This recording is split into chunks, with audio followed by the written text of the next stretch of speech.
الله أكبر الله أكبر. Assalamualaikum warahmatullahi wabarakatuh. Alhamdulillahilladzi hadana ilal Islam wa nahana 'anil ma'asi wal asam.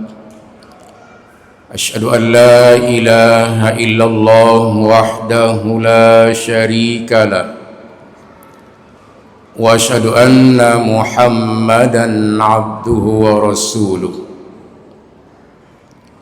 Allahumma salli ala sayyidina Muhammad wa ala ali Muhammad wa sallim tasliman katsira. Amma ba'du, fa ya ayyuhal hadirun wal hadirat rahimakumullah. Usikum wa nafsi bis sabri was salah. Innallaha ma'as sabirin. Wa qala Allahu ta'ala fil Qur'anil Karim, a'udzu billahi minasy syaithanir rajim. Bismillahirrahmanirrahim. Yu'azzibu man yasha'u wa yarhamu man yasha' wa ilayhi tuqlabun. Wa ma antum bimu'jizina fil ardi wala fis sama'. Wa ma lakum min dunillahi min waliyyin wala nasir. والذين كفروا بآيات الله ولقائه أولئك يئسوا من رحمتي وأولئك لهم عذاب أليم. صدق الله العظيم. Ma'asyiral muslimin dan muslimat jamaah maghrib Masjid Raya Baitur Rahman, Banda Aceh, pendengar Radio Republik Indonesia, pendengar Radio Baitur Rahman, pendengar Radio Serambi FM, pendengar radio swasta lainnya yang ikut dan turut menyiarkan halqah maghrib di Masjid Raya Baitur Rahman yang kita cinta ini, dan seluruh jamaah ofisial atau pemirsa TV Masjid Raya Baitur Rahman di mana saja berada yang dirahmati Allah. Kita mulai kajian dan pengajian kita dengan selalu memuji Allah. Allah yang Maha Esa dan Allah yang Maha Kuasa, yang mengatur alam semesta, langit dan bumi serta seluruh isinya, dan memberikan perlindungan, pertolongan kepada seluruh hamba-hambanya. Wajib kita bersyukur kepada Allah atas segala nikmat, rahmat dan anugerah yang dianugerahkan oleh Allah kepada kita semua. Selawat dan salam kepada baginda yang mulia Nabi Muhammad sallallahu alaihi wasallam, yang telah diutus oleh Allah untuk membawa dan menyampaikan dakwah dan risalah agar manusia bisa berpindah dari alam kemusyrikan dan kekafiran menuju iman dan takwa, dari alam jahiliyah berpindah ke alam Islamiyah, dari alam yang sesat berpindah ke alam yang penuh dengan petunjuk dan hidayah dari Allah yang Maha Kuasa dan Allah yang Maha Esa. Malam ini insyaallah kita akan melanjutkan pengajian kita masih di surah Al-Ankabut. Kita mulai dari ayat 21.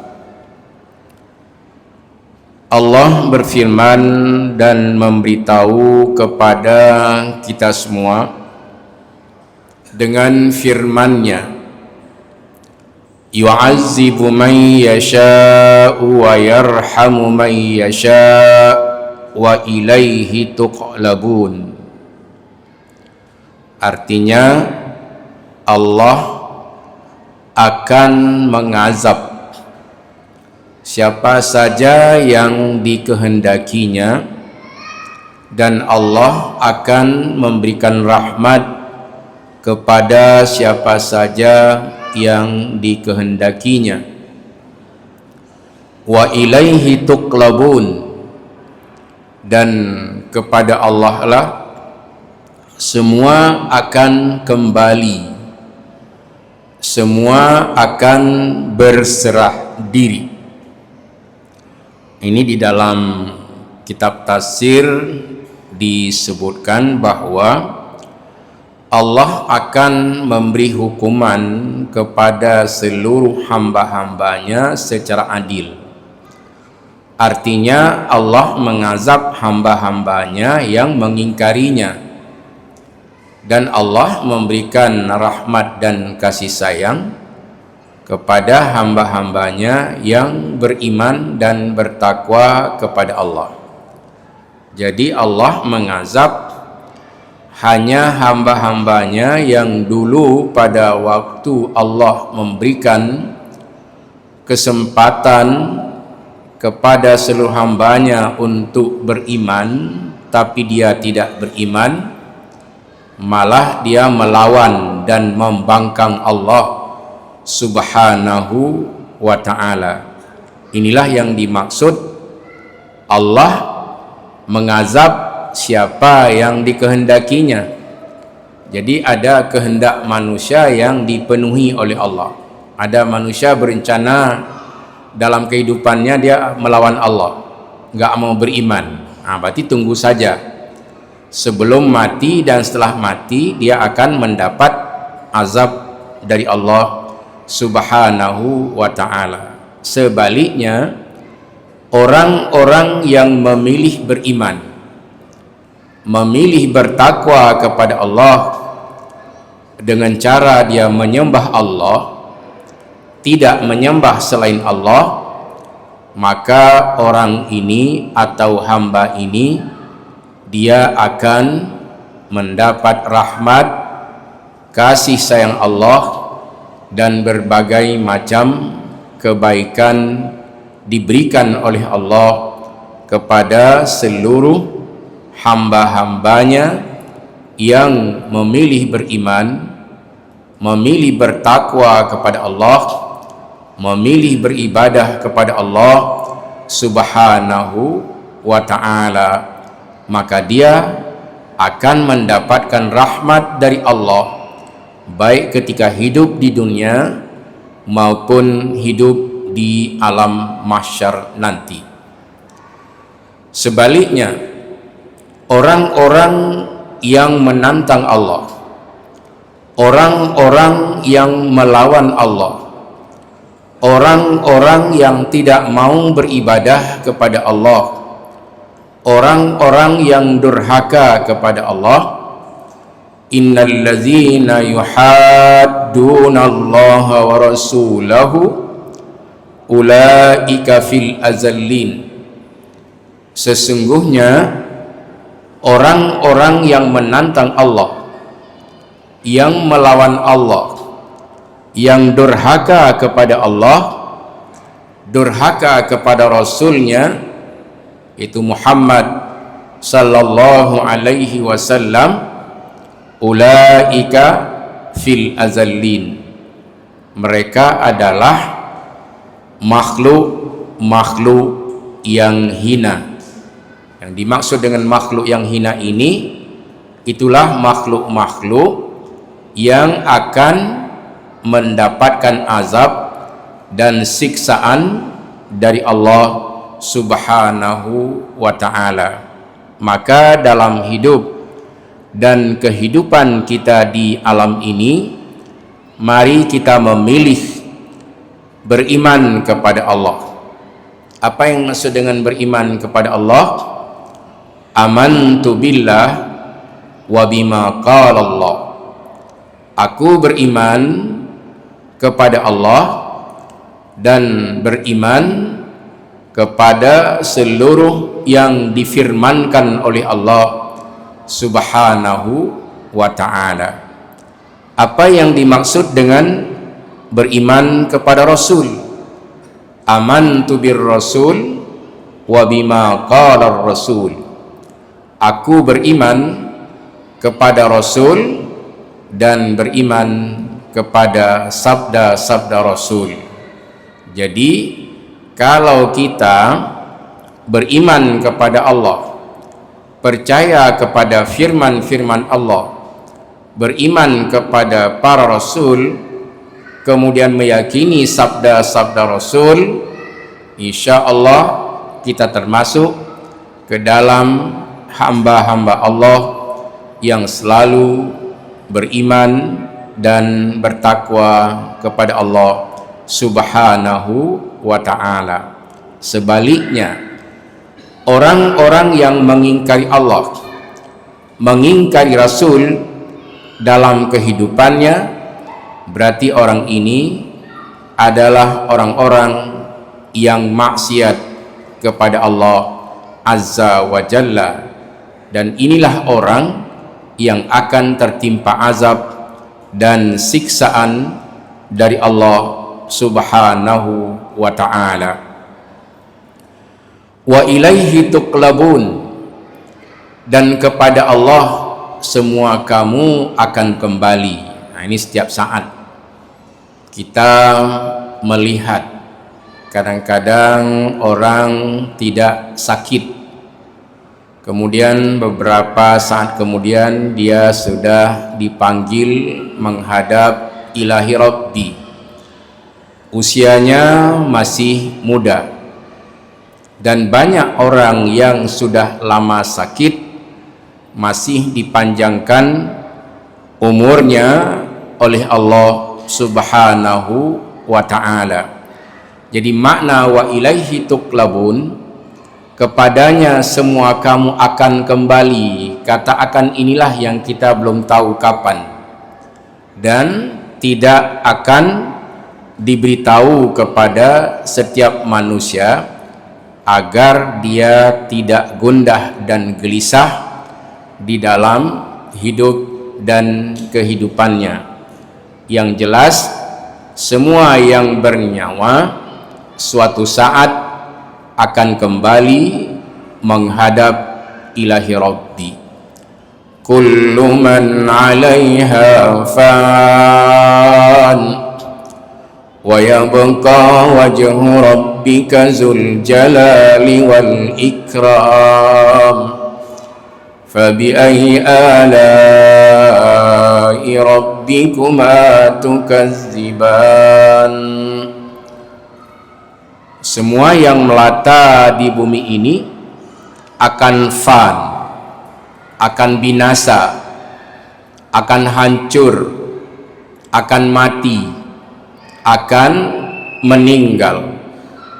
Siapa yang tinggal dan kekal untuk selama-lamanya? Wa yabqa wajhu rabbika dzul jalali wal ikram. Yang kekal abadi hanyalah Allah yang agung dan Allah yang maha mulia. Di surat Ar-Rahman Allah bertanya dan berfirman berkali-kali, lebih dari 30 kali Allah bertanya, فَبِأَيِّ آلَاءِ رَبِّكُمَا تُكَذِّبَانِ. Maka nikmat Tuhan kamu yang manakah yang kamu dustakan? Ini sebenarnya kalau kita baca surat Ar-Rahman, kita tidak akan lagi mau untuk mengabaikan apa saja yang diperintahkan oleh Allah Subhanahu wa ta'ala, apalagi berbuat dosa. Misalnya untuk salat 5 waktu saja kita nggak mau mengabaikannya. Itu namanya menikmati nikmat Allah dengan penuh nikmat dan bersahaja menjaga waktu-waktu sholat agar kita selalu mencari rasa nyaman dan aman dalam kehidupan sehari-hari. Tiada waktu yang kita pernah meninggalkan sholat. Misalnya sholat zuhur tadi sudah kita laksanakan 4 rakaat. Bila hadir sholat berjamaah, sebelumnya sudah 2 rakaat, setelah zuhur 2 rakaat, berarti 4 rakaat sholat sunat, 4 rakaat sholat wajib. Kemudian sholat asar, bila kita cepat hadir ke masjid, misalnya sebelum azan kita sempat tahiyatul masjid, sudah 2 rakaat. Setelah azan 2 rakaat. Kemudian salat asar 4 rakaat. Ba'dal asar tidak ada lagi salat sunat. Berarti hari ini juga kita bisa dapat di waktu asar itu 8 rakaat. 4 rakaat salat asar, qabliyah asar 2 rakaat, tahiyatul masjid 2 rakaat. Kalau di waktu zuhur tadi sempat tahiyatul masjid 2 rakaat, berarti kita sudah melaksanakan salat di waktu zuhur 4 yang wajib, 6 rakaat yang sunnat. Ini saja sudah 16 rakaat. Kemudian di waktu maghrib kita cepat datang ke masjid, bisa melaksanakan salat tahiyatul masjid 2 rakaat. Kemudian setelah azan, ini meskipun bukan sunnat muakkad, tapi dibolehkan oleh Nabi salat sunat sebelum maghrib dengan hadis Nabi, sallu qablal maghrib, sallu qablal maghrib, sallu qablal maghrib, walakin liman sya'a. Salatlah sebelum salat maghrib, artinya sebelum salat fardu maghrib, itu boleh salat sunat 2 rakaat. Selanjutnya setelah salat maghrib kita melaksanakan sunat ba'diyah, ba'dal maghrib, berarti tahiyatul masjid 2 rakaat, setelah azan 2 rakaat, kemudian kita salat maghrib 3 rakaat, sudah 7, ditambah ba'diyah maghrib 2 rakaat, sudah 9 rakaat. Masuk waktu isya, Kalau seseorang dia hadir seperti kita ini maghrib, kemudian mendengarkan ceramah, nanti tidak perlu lagi tahiyatul masjid karena kita sudah dianggap i'tikaf di dalam masjid. Tapi bagi orang yang datang sebelum Isya, ingin sholat Isya di Masjid Raya Baitur Rahman Banda Aceh, belum masuk Isya atau di masjid-masjid lain, maka dia disunnahkan sholat tahiyatul masjid. Setelah azan, sholat 2 rakaat lagi, kemudian sholat Isya 4 rakaat, ba'dal Isya 2 rakaat. Berarti waktu Isya saja dia sudah melaksanakan sholat 10 rakaat, dan pahalanya digandakan oleh Allah Subhanahu wa ta'ala. Di waktu subuh, ini yang harus kita buru, yang harus kita cari. Bila perlu setiap saat bisa mendapatkan salat tahiyatul masjid waktu subuh dan juga setelah azan subuh. Ini pahalanya seluas langit dan bumi. Memang salat subuh itu hanya 2 rakaat, tapi disaksikan oleh para malaikat, orang-orang yang hadir di saat salat jamaah subuh. Berarti orang ini diakui kehebatannya dan ketaatannya di dalam dia beribadah kepada Allah Subhanahu wa ta'ala. Dengan melaksanakan salat 5 waktu saja dan ditambah dengan salat-salat nawafil, berarti kita bukan 17 rakaat setiap hari, bisa mencapai lebih dari 60 rakaat bila dia pernah melakukan salat duha atau salat malam yang diberi nama dengan salat tahajud. Hanya dengan beribadah saja, tidak berbuat maksiat kepada Allah Subhanahu wa ta'ala, sudah cukup baginya untuk mendapatkan rahmat dan kasih sayang Allah, baik di bumi sampai dengan dia wafat. Dia akan bertemu dengan Allah penuh dengan rasa bahagia, sejahtera, aman dan nyaman dalam hidup dan kehidupannya di alam ini. Ini untuk orang yang mendapatkan rahmat dari Allah Subhanahu wa ta'ala. Jadi setiap kita ini, setelah Allah menerangkan tentang azab, tentang rahmat, ingat kata Allah, wa ilaihi wahdahu turja'una yaumal qiyamati lil hisab.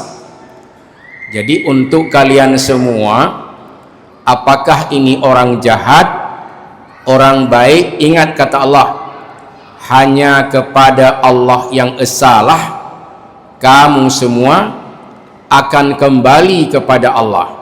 Ini siapapun, jangan nanti mengira bahwa saya kalau dah mati nggak takut tentang azab Allah, karena kalau dah mati nggak sakit lagi.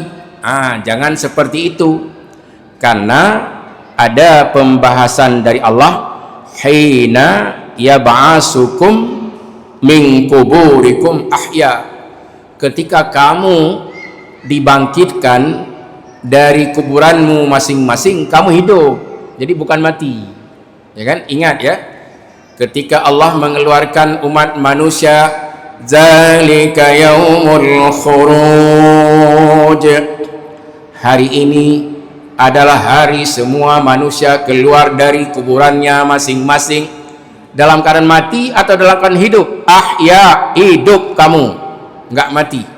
Jadi ketika dipanggil ila yaumil qiyamah hina yab'asukum min kuburikum ahya, ketika Allah membangkitkan kamu dari kuburmu masing-masing, semua kamu dalam keadaan hidup, maka jangan ada pendapat saya nggak takut azab Allah karena sesudah mati ya udah nggak sakit lagi. Kalau orang sudah mati mau dibakar, mau disiksa, nggak ada masalah lagi. Itu pikiran manusia. Tapi ingat kata Allah, ketika Allah membangkitkanmu dari alam kubur, posisimu dalam keadaan hidup, bukan mati. Jadi di yaumil mahsyar tidak ada manusia mati, dihidupkan kembali oleh Allah Subhanahu wa ta'ala. Dan terakhir kehidupannya, fariqum fil jannati wa fariqum fis sa'ir. Sekelompok manusia ada di dalam surga, sekelompok lagi ada di dalam neraka. Pada hari Rabu yang lalu, malam Kamis, saya pernah menerangkan bahwa di alam mahsyar manusia hidup, di surga manusia hidup, di neraka juga manusia hidup. Nah, ini untuk diingat bahwa di dalam neraka manusia tidak mati, tapi Masya Allah, azab Allah silih berganti. Demikian juga dengan di surga, semua manusia hidup, tapi subhanallah, mereka menikmati kehidupan di surga penuh dengan rahmat, kasih sayang Allah, pujian-pujian Allah kepada hamba-hambanya yang dulu dia beriman kepada Allah Subhanahu wa ta'ala. Nah, ini mudah-mudahan yang mendengarkan kajian pada malam yang mulia ini bertambah keimanan kita kepada Allah Subhanahu wa ta'ala. Kalau dalam kehidupan di alam ini kita memilih beriman, bertakwa dan beribadah kepada Allah, Allah akan merahmati hambanya mulai dari alam dunia, alam kubur, alam mahsyar, sampai dengan di alam surga. Allah akan merahmati hamba-hambanya. Sebaliknya, orang-orang yang ingkar kepada Allah menjelang matinya, dia akan disiksa oleh Allah, akan mendapat azab Allah. Di alam kubur dia akan mendapat azab dari Allah, di alam mahsyar dia akan mendapat azab dari Allah, dan di neraka dia akan mendapat azab dari Allah Subhanahu wa ta'ala. Kita yakinkan bahwa semua kita akan meninggal. Yang jahat, yang maksiat juga meninggal, yang baik dan taat juga akan meninggal. Wa ilaihi tuqlabun, dan kepada Allah lah semuanya akan kembali, akan pergi menghadap ilahi Rabbi. وَمَا أَنْتُمْ بِمُعْجِزِينَ فِي الْأَرْضِ وَلَا فِي السَّمَاءِ وَمَا لَكُمْ مِنْ دُونِ اللَّهِ مِنْ وَلِيٍّ وَلَا نَصِيرٍ. وَمَا أَنْتُمْ بِمُعْجِزِينَ, dan kamu semua, tidak ada kecuali, bimu'jizina fil ardi wala fis sama, tidak ada seorang pun yang kuasa membela diri baik di bumi maupun di langit, tidak bisa. Ini apakah makhluk bumi, makhluk langit? Jika ada yang ingkar kepada Allah, tidak ada seorang pun yang punya kekuasaan, yang punya hak untuk membela diri. Semua lemah di sisi Allah Subhanahu wa ta'ala. Maka Allah menurunkan mukjizat kepada para nabi itu untuk melemahkan lawan. Nah, jadi kalau wama antum bimu'jizina, kamu semua tidak ada kekuatan sedikit pun untuk membela dirimu fil ardi wala fis sama, baik di bumi maupun di langit. Nah, jadi kita semua ini tidak ada Tidak ada istilahnya harapan untuk minta bantu. Nabi saja, Nabi Muhammad bersabda kepada seluruh keluarganya dari Bani Abdul Manaf, dari Bani Hashim, anaknya sendiri Fatimah binti Muhammad. Nabi bersabda, ya Bani Abdul Manaf, wahai saudara-saudaraku silsilah dari Abdul Manaf, la aghni ankum minallahi syai'a, aku tidak sanggup membantu kalian dalam soal amal sedikit pun. Wahai saudara-saudaraku, beramallah. Semua kita harus beramal, beriman, bertakwa. Saya tidak sanggup untuk membela kalian semua. Ini meskipun punya keponakan, punya cucu seorang nabi, Nabi diberitahu oleh Allah, beritahu kepada saudara-saudaramu dari kakek-kakekmu itu, baik dari silsilah bapak maupun silsilah ibu. Wa ya Bani Hashim, la aghni ankum minallahi syai'a, wahai keluarga Bani Hashim, saudara-saudaraku dari keluarga Bani Hashim, la aghni ankum minallahi syai'a, aku tidak sanggup membantu kalian semua dalam hal amal. Beramallah, berimanlah, bertakwalah wahai saudara-saudaraku. La aghni ankum minallahi syai'a, aku tidak sanggup membantu kalian semua tentang hal amal. Maka berimanlah, bertakwalah, beribadahlah kepada Allah, wahai saudara-saudaraku sekalian. Yang terakhir dia memanggil putrinya yang bernama Fatimah binti Muhammad. Ya Fatimah binti Muhammad, la aghni anki minallahi syai'a, wahai anakku Fatimah binti Muhammad, la aghni anki minallahi syai'a, aku enggak sanggup membantu kalian, membantu kamu wahai anakku soal amal. Berimanlah dan bertakwalah kepada Allah, beribadahlah kepada Allah subhanahu wa ta'ala. Untuk putri kandungnya ini Nabi pernah menambahnya begini, wahai anakku Fatimah, engkau telah berkeluarga.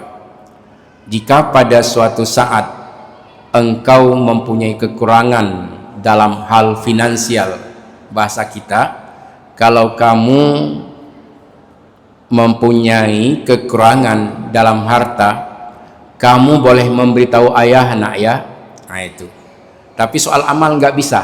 Nah ini kita juga bisa berkata kepada anak-anak kita. Misalnya orang tuanya punya uang lah sedikit, anak sudah kita nikahkan, sudah berkeluarga, tapi kehidupannya masih serba kurang. Ini seorang ayah boleh menawarkan bantuan kepada putra-putrinya dalam soal harta, tapi soal amal dia tidak bisa untuk mengidolakan atau mengagungkan ayah dan ibunya.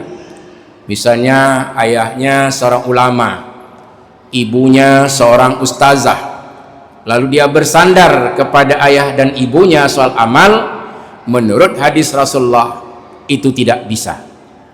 Tetapi dalam hal finansial, fasilitas dalam kehidupan, jika kita punya kemudahan, monggo silahkan berikan kepada anak, baik laki maupun perempuan, untuk kesejahteraan hidup dan kehidupannya.